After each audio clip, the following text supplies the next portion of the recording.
সেই ঐক্য ধরে রাখার জন্য এখন সবচেয়ে বেশি চেষ্টা করছেন ডাক্তার শফিকুর রহমান, সবচেয়ে বেশি চেষ্টা করছে বাংলাদেশের জামাত ইসলামের প্রত্যেকটা জেলা আমির, ঠিক না ঠিক?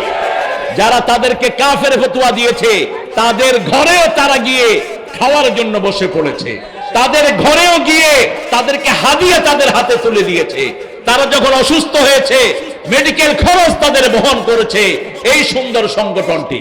তবে আমরা কেউ ভুলের ঊর্ধ্বে নই, আমরা সবাইকে নিয়ে থাকতে চাই, আমরা মসজিদমুখী হব, কারণ অল্প দিনের দুনিয়া, এর মধ্যে অনেকেই বিদায় হয়ে গেছে। যার ঘরে নামাজ থাকবে না সে সোজা কোথায় যাবে? আরো জোরে বলেন। যে রাসূলের সুন্নত মানবে না যাবে কোথায়? যার কাছে কালেমা থাকবে না যাবে কোথায়? আপনারা দেখেছেন এক নেতা বক্তৃতা দিয়ে উঠে বলছে আমাদের নবী, আমাদের নবী, আমাদের নবী, আমাদের নবী। লোকেরা বলছে কি নাম? আমাদের নবী। আরে আমাদের নবী নাম নাই, দেখছেন না আপনারা? আমাদের নবী, আমাদের নবীর নাম কি? এই লোকটা কোনদিন কালেমাও পড়ে নাই। কালকে দেখলাম এক হুজুর মসজিদ থেকে বেরিয়েছে, গলায় মাফলার। আরেক ছেলে জিজ্ঞেস করতেছে ভাই আমাদের নবীর নাম কি? সে বলতেছে নবীর নাম নবী। তো ওই ইউটিউবার বলতেছে ভাই নবীর নাম কোন? আমাদের নবী, যে নবীর নামে আমরা দুরূদ পড়ি। বলছে আপনাকে 500 টাকা দেবো, বলেন এখনই বলেন। বলছে নবীর নাম হচ্ছে হাসিনা। মানুষের শিক্ষার লেভেল কোন পর্যায়ে গেছে আপনি দেখেন। কারণটা কি জানেন? আপনার স্কুলের বইগুলোতে রামের জীবনে ঢুকানো হয়েছে আমার নবীর জীবনী বাদ দিয়ে। আলেমের মাদ্রাসা পাঠ্য আলেমের বইতে ঢুকানো হয়েছে সন্ত্রাসী মুয়াবিয়া, মুয়াবিয়া রাদিয়াল্লাহু নামে সন্ত্রাসী লাগানো হয়েছে। অথচ আমাদের আকীদা, আমাদের খুতবার ভিতরে ওমর ইবনে আব্দুল আজিজ যে বিখ্যাত হাদিসটি ঢুকিয়ে গেছেন, সব মুহাদ্দিস বলেছেন এই হাদিসটি সহিহ।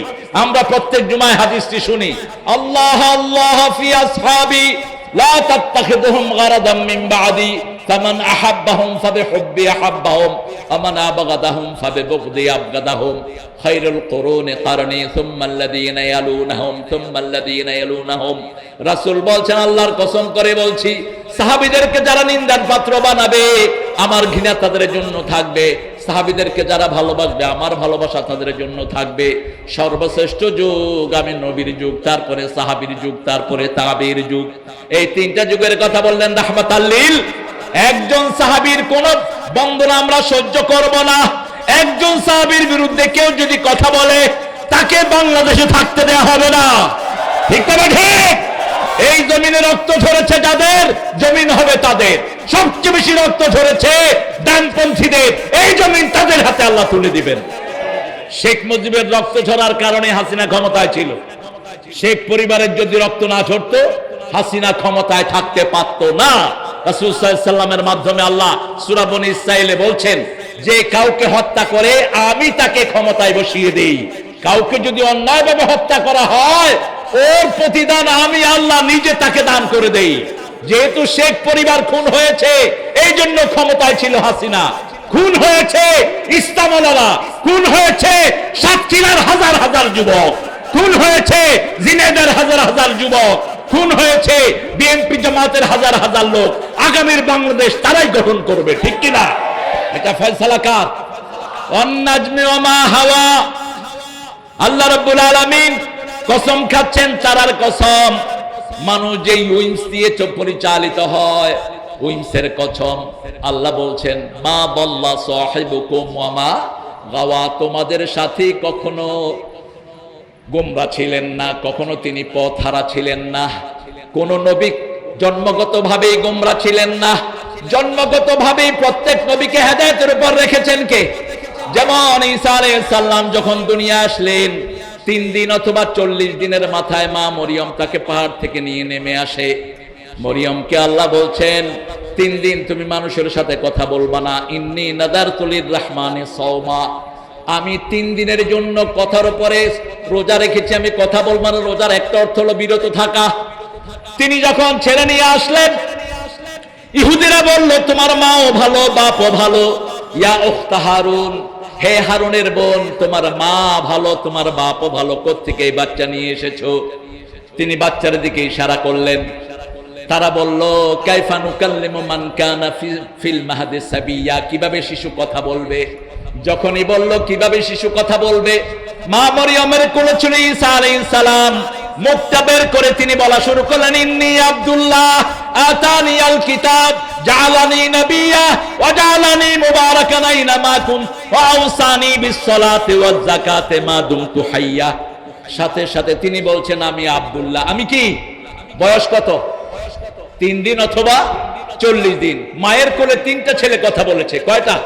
3টা। প্রথম কথা বলেছে ইউসুফ আলাইহিস সালামের চরিত্রে সাক্ষী দিয়েছেন একটা শিশু।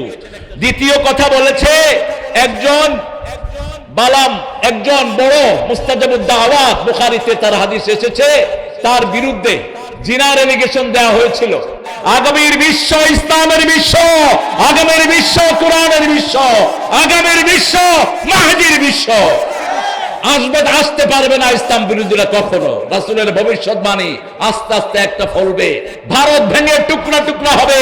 যেই ভারতের আশায় তোমরা বসে আছো গুলে বালি, ওই মোদি এখন মুখে আঙ্গুল দিয়ে কোন সময় ভাগবে সেই চিন্তায় আছে মোদি। টেনশন করার কোনো দরকার নাই। কেউ যদি মনে করে যে ভারতের সাহায্য নেব, অসম্ভব। ভারত নিজেদের দেশ নিয়ে বিপদে আছে, আমরা আমাদের সাহায্যে আমরা চূড়ান্ত। ঠিক না ঠিক? তবে যেখানে বিএনপির রক্ত সেখানে জামাতের রক্ত, যেখানে বিএনপির লোকদেরকে ফাঁসি দেওয়া হয়েছে একই রশিদে জামাতকে ঝুলানো হয়েছে। এই ঐক্য যারা নষ্ট করবে তারা মানবতার দুশমন, বাংলাদেশের দুশমন, 18 কোটি মুসলমানের দুশমন। এই ঐক্যের খেয়াল রাখতে হবে। যে সমস্ত নেতাগুলো বিএনপিতে ঐক্যের বিরোধী কথা বলে এদেরকে লাথি মেরে দল থেকে বের করে দাও। ওই যে আসিফ নজরুল সহ ভারতের 5 যে সমস্ত উপদেষ্টা আছে লাথি মেরে এদেরকে বের করে দাও। আমরা যদি জনগণ বিচার হাতে নেই, তোমরা পলানোর জায়গা পাবে না। ঠিক না ঠিক? কোন বিচার আমরা হাতে নেই, কারণ আমাদের মতো ভদ্র, ইসলাম যারা করে তাদের মতো ভদ্র পৃথিবীতে আর কেউ হতে পারে। এই কালীগঞ্জে সবচেয়ে বেশি অত্যাচারিত হয়েছে মনি ভাই গনি ভাই, দুইজনের বাড়ি ঘেরাও দিয়েছে। 7-8 বার বাচ্চাগুলোকে ধরে নিয়ে যাওয়া হয়েছে। এরকম একজন দুইজন না, অজস্র এরকম নেতা কর্মী আছে। ঠিক তবে ঠিক? জামাত ইসলামের আমার আজকের জেলা সেক্রেটারি সাতক্ষীরার চেয়ারম্যান হয়েছে, কিন্তু একদিনও চেয়ারে বসতে পারে নাই। আজিজ একদিনও চেয়ারে বসতে পারে নাই। আমরা একজনের কাছে বিচার দিয়েছি। কার কাছে বিচার? তিনি যে কত সুন্দর করেন, কোনো আওয়াজ হয় না কিন্তু কাম হয়ে যায়। কোনো আওয়াজ নাই। আল্লাহর বিচারে কোনো আওয়াজ নাই। যেমন রাতের পরিবর্তনে কোনো আওয়াজ। তুলিজুল লাইলা ফিন নাহারে ওয়া তুলিজুল নাহারা ফিল লাইল। কি নীরবে তিনি কাজ করে ফেলেন। 15 মিনিটের ভিতরে দেখি সারা বাংলাদেশ আওয়ামী লীগ সাফ। সাতক্ষীরাতে বোধহয় আছে 2-1টা। হ্যাঁ, খুঁজে বের করেন, খুঁজে বের করেন। আমি ভোমরার মাহফিলে বলেছিলাম ওই সময়কার এসপি এবং যে কয়টা ওসি বিভিন্ন জায়গায় ছিল, এদেরকে সাতক্ষীরার লোকদের হাতে তুলে দাও, নিজ হাতে তারা এই শয়তানদের বিচার করবে। আমাদের খেয়ে আমাদের পরে কিভাবে আমাদের বুকে গুলি চালিয়েছিস, আমরা সেটার নিকাশ দেব। তবে আল্লাহ বলছেন ইন্না লিল মুজরিমিনা মুনতাকিমুন, সব অপরাধীর প্রতিশোধ দিবেন কে? আরো চিৎকার করে বলেন। অনেক সুন্দর একটা আয়োজন এখানে চলছে। 53 বছর এটার বয়স। এখন যারা এটা করছে এদের জন্মের আগে মাহফিলটা শুরু হয়েছে। আজকের প্রধান বক্তা প্রথম দিন ছিল ওয়াহিদুজ্জামান সেলিম, দ্বিতীয় দিন আসাদুজ্জামান, আর আজকে আমার আগে মেরাজ কথা বলেছে, মুফতি জিয়াউর রহমান কথা বলেছে। আল্লাহ তাদের কথাগুলোকে আমাদেরকে আমল করার তৌফিক দান করুন। সূরা তওবা থেকে বলেছে 111 থেকে মেরাজ। আমি বলবো 53 নম্বর সূরা থেকে। তার আগে আমরা অত্যন্ত বালিগ কিছু কথা শুনেছি। আমাদের দীর্ঘ জীবনের সাতক্ষীরার যিনি জেলা আমির ছিলেন, লক্ষ আলেমের উস্তাদ রবিউল বাশার হাফিজাহুল্লাহ, তিনি যা কথা বলেছেন বা দলিল খায়রুল কালামে মা কাল্লা ওয়া দাল্লা ওয়ালা ইয়ামুল্লা। রাসূল সাল্লাল্লাহু আলাইহি ওয়াসাল্লাম বলতেন শ্রেষ্ঠ কথা হলো কথা হবে কম, দলিল হবে বেশি, কাউকে আঘাত হবে না। প্রথম কথা বললেন, একটা হাদিস দিয়ে শুরু করলেন, কোরআন হুজ্জাতুন লাকা ওয়া আলাইক, কোরআন তোমার পক্ষে দলিল হবে অথবা বিপক্ষে দলিল হবে। কোরআন যদি আপনার বিপক্ষে দাঁড়িয়ে যায়, কোন নবী আপনাকে সুপারিশ করে জান্নাতে নিতে পারবে না। আগে কোরআন সুপারিশ করবে, তারপরে রমজান সুপারিশ করবে, তারপরে সুপারিশ করবেন রাহমাতাল লিল আল কোরআন ওয়ার রমাদান ইয়াশফাআন। কোরআন সুপারিশ করবে, রমজান সুপারিশ করবে, তারপরে